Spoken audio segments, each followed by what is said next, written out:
Picture the internet back in early 2012. Pure noise. Just chaos. Millions of voices screaming for attention everywhere you look.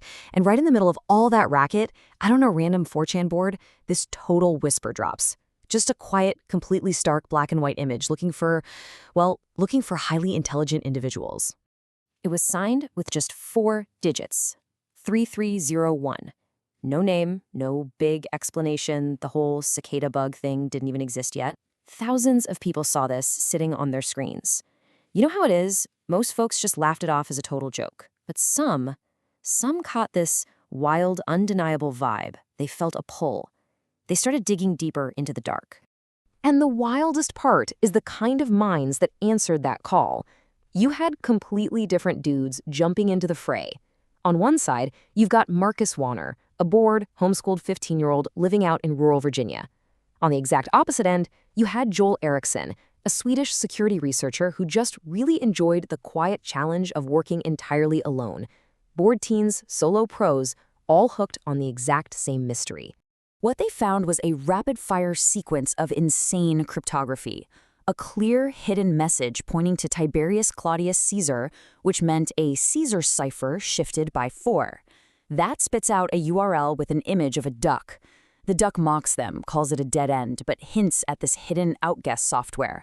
Boom, that extracts a message pointing straight to Reddit, where 75 pairs of digits and 2 more images were waiting.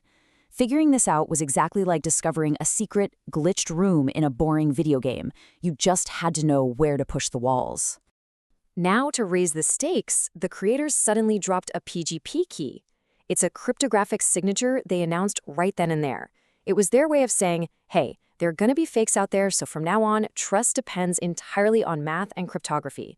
If it doesn't have this digital signature, it's absolutely not us. So the puzzle just stretches out, getting deeper. Mayan numerals started showing up buried in the data. And solvers took their time, completely unhurried, figuring out how to convert these ancient symbols into letters ripped straight from Arthurian legend. That wild combination birthed a ridiculously complex book cipher. And when they finally decoded that cipher, it spit out a real-world phone line with a Dallas area code. Magic turning into a literal ringing phone in Texas. Imagine dialing that line. The ringing stops, and there's just this eerily calm voice waiting on the other end of the voicemail. It calmly praises the solvers for making it this far, and then it just demands more math. 3 prime digits, it says.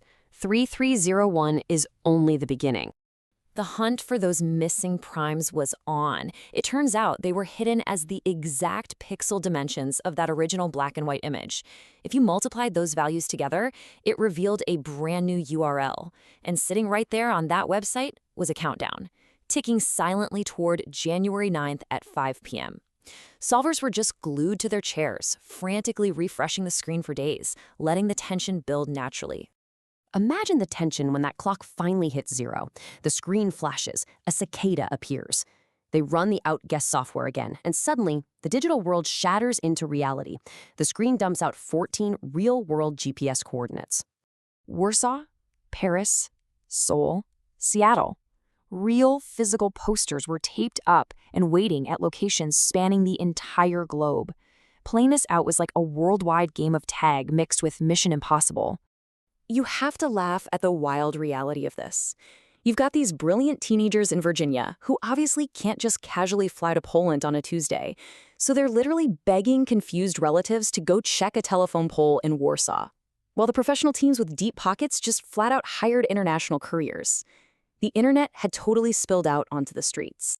Those real-world posters carried QR codes. Scanning them unlocked fresh messages, but one of them brought this really stark, chilling warning about sharing too much information online. Cicada wanted the absolute best, you see, not just crowds of followers relying on others.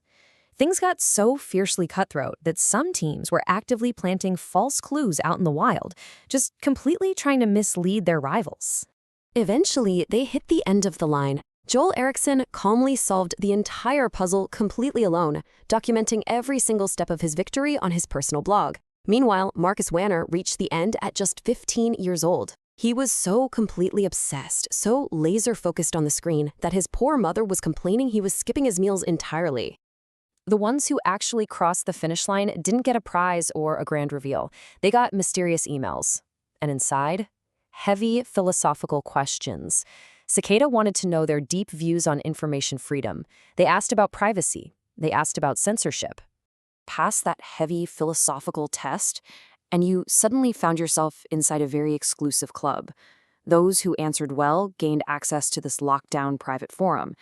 And right there, Cicada handed them a massive project, something involving creating general decryption methods for the real world.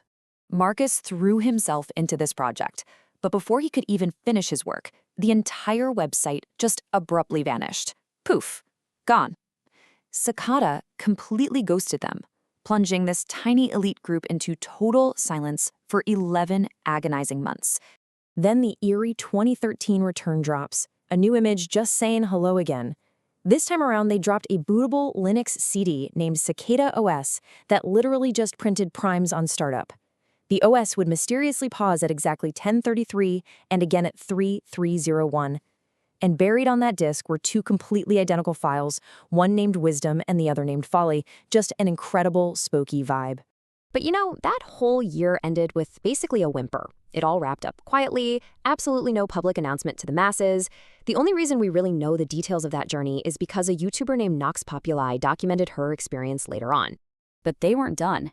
Exactly on schedule, January 4th, 2014, Cicada returned, this time throwing their signal out on Twitter. And they brought something massive with them, the Liber Primus, a literal 75-page book composed entirely of runes, built on a custom alphabet they called Gematria Primus. Attempting to decode this thing was exactly like trying to read a teenager's locked diary written in alien hieroglyphs. Only about 17 pages of it have ever been cracked. And along with these impossible pages, there was music.